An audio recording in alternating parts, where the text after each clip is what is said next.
Hello दोस्तों, कैसे हो आप सब। Welcome back to job university. मैं हूं प्रकाश। इस वीडियो में मैं आपको JIB एंड CIB एग्जाम के बारे में बताऊंगा। इन एग्जाम्स को क्लियर करने के बाद आपको क्या क्या फ़ायदा होता है, सैलरी में कितना इंक्रीमेंट होता है, प्रोमोशंस में क्या आपको फ़ायदे मिलते हैं, उसके बारे में बात करेंगे।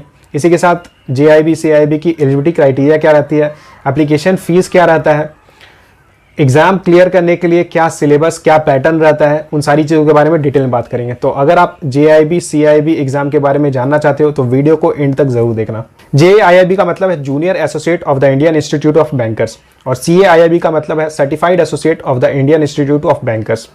देखिए, दोनों एग्जाम्स IIBF यानी Indian institute of banking and finance conduct करवाता है और ये दोनों एग्जाम्स हर साल 2 बार कंडक्ट कराए जाते हैं।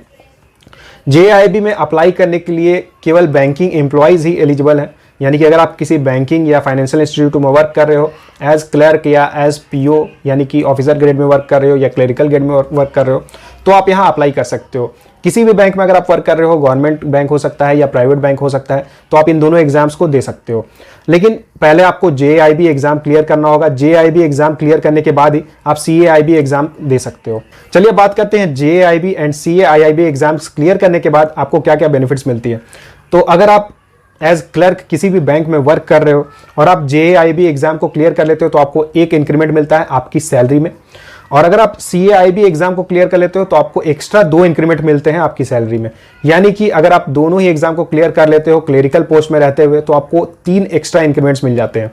अगर बात करें ऑफिसर ग्रेड की, अगर आप बैंक में एज PO या as scale 1 scale 2 officer work कर रहे हो और आप JIB एग्जाम को क्लियर करते हो तो आपको 1 इंक्रीमेंट मिलेगा, और अगर आप CAIB एग्जाम को क्लियर कर लेते हो तो आपको 1 और एक्स्ट्रा इंक्रीमेंट मिलेगा। यानी कि दोनों एग्जाम्स क्लियर करने के बाद आपको टोटल 2 इंक्रीमेंट्स मिलते हैं ऑफिसर ग्रेड में। अब ये जो इंक्रीमेंट होता है ये बेसिक पे में होता है, लेकिन जैसा कि आपको पता है कि बाकी जितने भी अलाउंसेस होते हैं जो बेसिक पे के ऊपर डिपेंड करते हैं वो सारे इंक्रीज हो जाते हैं। जैसे कि जो आपका डियरनेस अलाउंस होता है ये बेसिक पे के ऊपर डिपेंड करता है, तो डियरनेस अलाउंस इंक्रीज हो जाएगा। उसके बाद HRA आपको मिलता है बेसिक पे के ऊपर, वो भी इंक्रीज हो जाएगा। स्पेशल अलाउंस मिलता है, ये इंक्रीज हो जाएगा, एंड स्पेशल अलाउंस के ऊपर भी आपको डियरनेस अलाउंस मिलता है तो ये भी इंक्रीज हो जाएगा। यानी कि ओवरऑल अगर आप देखोगे तो बहुत अच्छा खासा इंक्रीमेंट होता है आपकी सैलरी में। अगर आप ऑलरेडी किसी बैंक में एज क्लर्क या एज PO वर्क कर रहे हो और JIB या CIB एग्जाम को टारगेट करके प्रिपरेशन कर रहे हो तो आपके लिए मैं एक free mock test link description box में डाल दे रहा हूँ। ये ओली बोर्ड की मॉक टेस्ट है, वो आप देख के देखना कि आपकी लेवल क्या है, आपको कितना इंप्रूवमेंट की ज़रूरत है। और अगर आपको लगता है कि आपने जो पढ़ाई किया हुआ है वो सफिशिएंट है, बस आपको कहीं प्रैक्टिस में कमी रह रही है, तो आप इनके मॉक टेस्ट परचेज कर सकते हो। और अगर आपको गाइडेड प्रिपरेशन करना है, टारगेटेड वे में प्रिपरेशन करना चाहते हो तो आप इनकी जो वीडियो कोर्सेज है वो आप परचेज कर सकते हो। इन दोनों एग्जाम्स को क्लियर करने का दूसरा बड़ा फायदा आपको दिखता है प्रमोशंस में। अगर आप क्लरिकल पोस्ट में अगर आप वर्क कर रहे हो और आप CAIB एग्जाम को क्लियर कर लेते हो तो जहां आपको ऑफिसर बनने में 5 साल लगता है वहीं आपकी प्रमोशन फास्ट हो जाती है और आप 4 साल में ही ऑफिसर बन जाते हो। और वहीं अगर आप दोनों ही एग्जाम को क्लियर कर लेते हो, JIB CIB दोनों एग्जाम क्लियर कर लेते हो, तो आप क्लरिकल से क्लर्क से ऑफिसर पोस्ट में पहुंच जाते हो मात्र 3 साल में।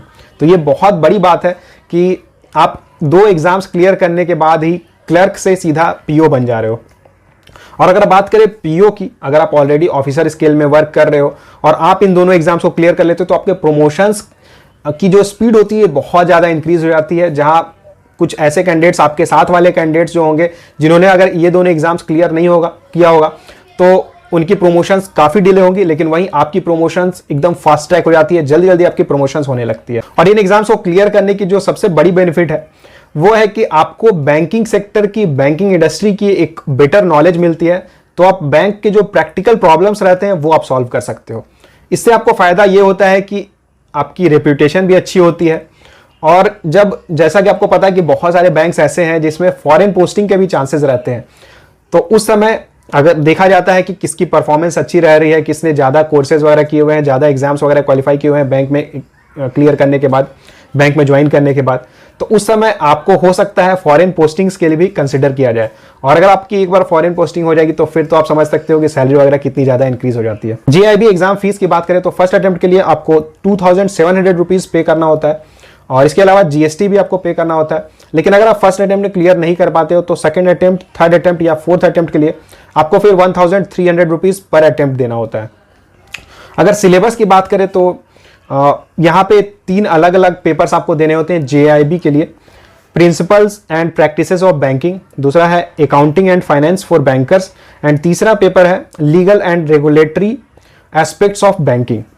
देखिए ये जो तीनों पेपर्स है ये 2-2 घंटे के होंगे, हर पेपर 2-2 घंटे का होगा। 120 क्वेश्चंस आपसे पूछे जाएंगे, टोटल 100 मार्क्स का टेस्ट होता है। इसमें क्वालिफाइंग मार्क्स 50 रहता है। हर पेपर जैसा कि मैंने बताया कि 2 आवर का आपका हर पेपर होगा, यानी कि टोटल 6 आवर्स का आपका एग्जाम होता है, और ये सारा एग्जाम ऑनलाइन होगा और यहाँ कोई भी नेगेटिव मार्किंग नहीं रहती है। अगर बात करें CAIB एग्जाम की फीस की, तो फर्स्ट अटेम्प्ट के लिए आपको 3000 रुपीज़ पे करना होता है, लेकिन अगर आप फर्स्ट अटेम्प्ट में क्लियर नहीं कर पाते हो तो सेकंड अटेम्प्ट, थर्ड अटेम्प्ट या फोर्थ अटेम्प्ट अगर आप देते हो तो आपको 1300 रुपीज़ पर अटेम्प्ट पे करना होता है। अगर CAIB सिलेबस की बात करें तो यहाँ भी आपको 3 पेपर्स में आपको एग्जाम देना होता है, लेकिन यहाँ पे आपके पास ऑप्शन रहता है, 2 कंपलसरी पेपर्स रहते हैं, एडवांस्ड बैंक मैनेजमेंट और दूसरा पेपर है bank finance management, financial management. तो ये दोनों पेपर्स तो कंपलसरी है। इसके अलावा आपके पास इलेक्टिव पेपर्स रहते हैं, 6 इलेक्टिव पेपर्स हैं, जिसमें से आपको कोई एक पेपर सेलेक्ट करके उसमें एग्जाम देना होगा। जो 6 इलेक्टिव पेपर्स हैं उनके नाम मैं आपको बता देता हूँ। Rural banking, retail banking, then human resource management, information technology, risk management या सेंट्रल बैंकिंग। इनमें से किसी भी एक पेपर में आपको एग्जाम देना होगा और इसमें टोटल 100 क्वेश्चंस पूछे जाएंगे। 100 मार्क्स का टेस्ट होता है, ऑनलाइन मोड होगा, कोई नेगेटिव मार्किंग नहीं रहेगी। 2 आवर्स का एग्जाम रहता है एंड यहाँ भी मिनिमम पास मार्क्स आपको 50 स्कोर करना होगा। तो JIB एंड CIB एग्जाम होता है बैंक एम्प्लॉइज के लिए जो ऑलरेडी बैंक में वर्क कर रहे हैं, लेकिन वो कैंडिडेट्स जो बैंकिंग एस्पिरेंट्स हैं, जो बैंक में ज्वाइन करना चाहते हैं और उसके लिए प्रिपरेशन कर रहे हैं, तो आपके लिए ऑप्शन बचता है कि आप डिप्लोमा कर सकते हो बैंकिंग एंड फाइनेंस में, और ये भी IIBF ही कंडक्ट कराता है। इसमें क्या होता है कि अगर आप DBF अगर आप ये कोर्स कर लेते हो, डिप्लोमा कर लेते हो, तो उसके बाद जब भी आप बैंक में ज्वाइन करोगे एज क्लर्क या फिर एज PO ज्वाइन करोगे तो आपको अलग से JIB एग्जाम नहीं देना होगा। ये जो आपका DBF हो जाता है इसे ही इक्विवेलेंट कंसिडर किया जाता है JIB एग्जाम। तो ये थी सारी details JIB and CAIB exam के रिगार्डिंग। इससे जुड़ा अगर आपका कोई भी सवाल रहता है तो आप मुझे कमेंट करके पूछ सकते हो। वीडियो अच्छी लगी हो तो वीडियो को लाइक जरूर करना, ज्यादा से ज्यादा शेयर करना, और अगर आप चैनल पर नए हो तो चैनल को सब्सक्राइब जरूर कर लेना। Thank you.